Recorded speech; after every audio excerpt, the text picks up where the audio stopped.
সরকারের ঊর্ধ্বতন কর্মকর্তারা যেখানে ব্যর্থ হয়েছে, আপনারা কুরবানি ঈদে দেখেছেন একটি ছাগল সেই ব্যর্থতা পূরণ করেছে। সেই ছাগলে ধরাই দিছে বাংলাদেশের সেরা চোরকে।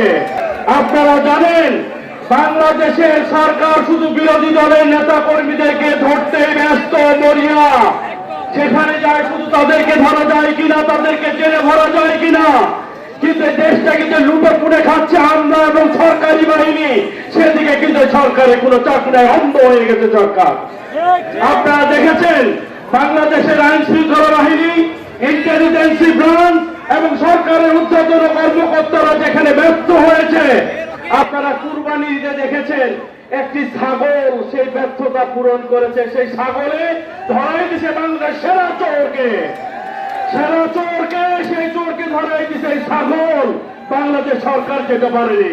আমাদের প্রিয় নেতা, প্রিয় নেত্রী, আগামী দিনের আমাদের অহংকার দেশ নায়ক তারেক রহমানের মা, যিনি আমাদের সাবেক প্রধানমন্ত্রী, তিনবারের প্রধানমন্ত্রী, সাবেক রাষ্ট্রপতির স্ত্রী, যিনি বাংলাদেশের মায়া মমতা দিয়ে বাংলাদেশকে সবচাইতে সঠিক এবং গুরুত্বপূর্ণ একটা নেতৃত্ব দিয়েছিল, সেই মিটিং আছে বগুড়ায় হচ্ছে।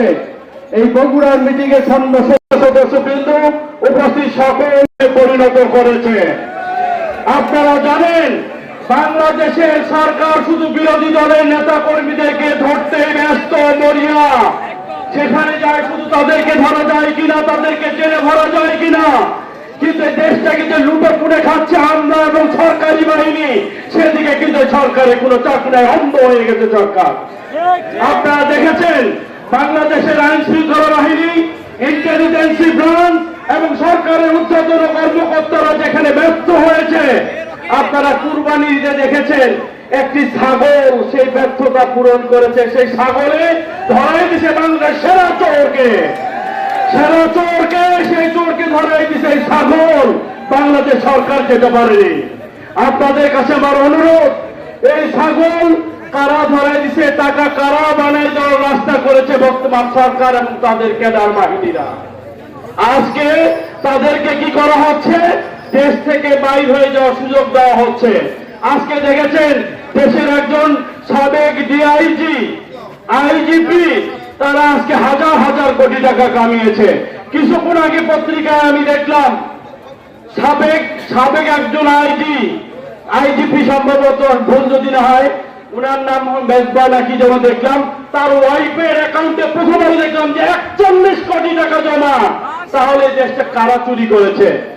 রাষ্ট্রের সর্বোচ্চ ক্ষমতার জায়গায় আমরা দেখেছি সেখানে হচ্ছে যে প্রধানমন্ত্রী এবং রাষ্ট্রপতি পরে যে ডেপুটি স্পিকার এখন আমাদের আছে, তার ছেলে 200 কোটি টাকার রাজস্ব ফাঁকি দিয়ে থাইল্যান্ডে পালিয়েছে। তাহলে দেশটা কে জেদ করেছে? তাই আপনাদের কাছে আমার করজোরে অনুরোধ, গতকালকে আমি এবুকিয়ার হসপিটালে গিয়েছিলাম, সেখান থেকে গুলশানের বাসায় ফিরোজায় গিয়েছিলাম, দেশনেত্রী বেগম খালেদা জিয়ার সঙ্গে আমার দেখা হয়েছে।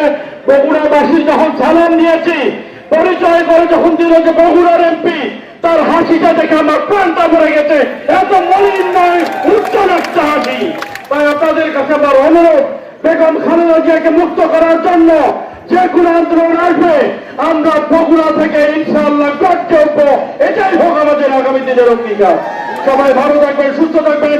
আমাদের প্রিয় নেতা দেশ নায়ক তারেক রহমানকে দেশে ফিরিয়ে নিয়েছে, এই সরকারকে বিদায় করা হবে। সবাই পাশে থাকবেন। শহীদ অমরক খাতের যে জিন্দাবাদ, তারুণ্যের অহংকার দেশ নায়ক তারেক রহমান জিন্দাবাদ।